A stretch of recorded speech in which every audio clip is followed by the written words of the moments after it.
Welcome to Lesson 6 in our subject Accounting, Introduction to Financial Accounting. Today we take up Chapter 10, which is Accounting for Long-Term Debt, and it discusses things like installment notes, lines of credit, and bonds. Here we talk about effective interest rates and the amortization of loans. We look at bond discounts and premiums and conclude with the advantages and disadvantages of debt financing versus equity financing.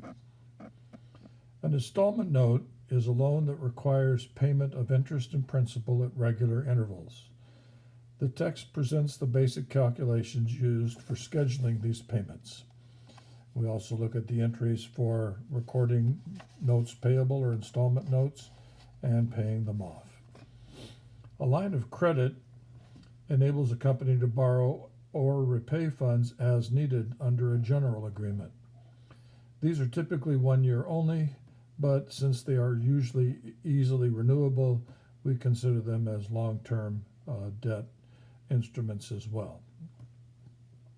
Bonds are a direct loan of funds from the public to the entity, usually a corporation. Here we cover ideas like maturity dates, secured and unsecured bonds, bond ratings, and special features. Bonds are generally the lowest cost means of raising investment funds, provided the firm is stable enough to qualify for issuing them in the first place. Since bonds can be easily resold on the secondary market, we will examine the calculation of bond premiums and discounts. These are based on current interest rates. The price of a bond always moves inversely with interest rates.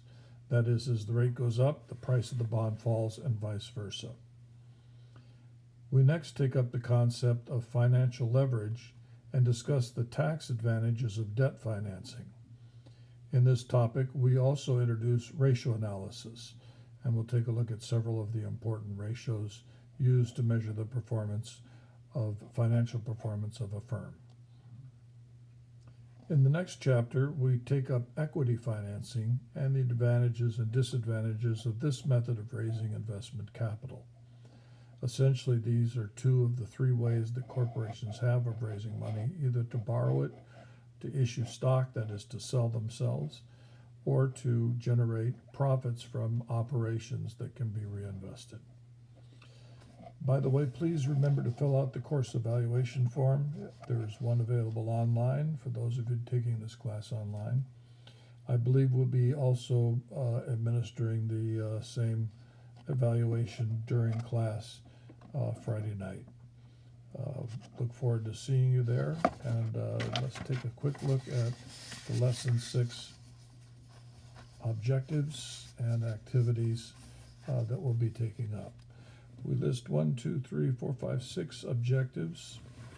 We talk about installment loans affecting the financial statements, how a line of credit affects the financial statements. We want to describe bond features and show how bonds affect the financial statements. In Objective 4, we're going to look at straight line depreciation methods, or rather amortization methods of bonds. And in Objective 5, we look at the effective interest rate method of amortizing premiums and discounts on bonds. And finally, Objective 6, we look at the advantages and disadvantages of debt financing, particularly regarding taxes.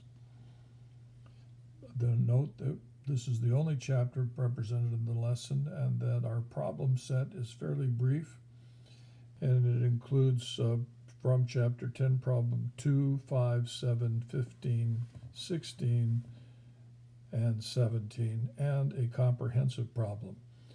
For our purposes, we will dispense with the comprehensive problem and just take those exercises up through 17.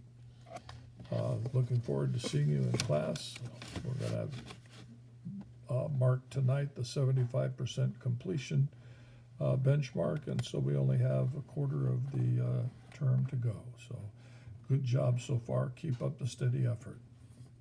Bye-bye.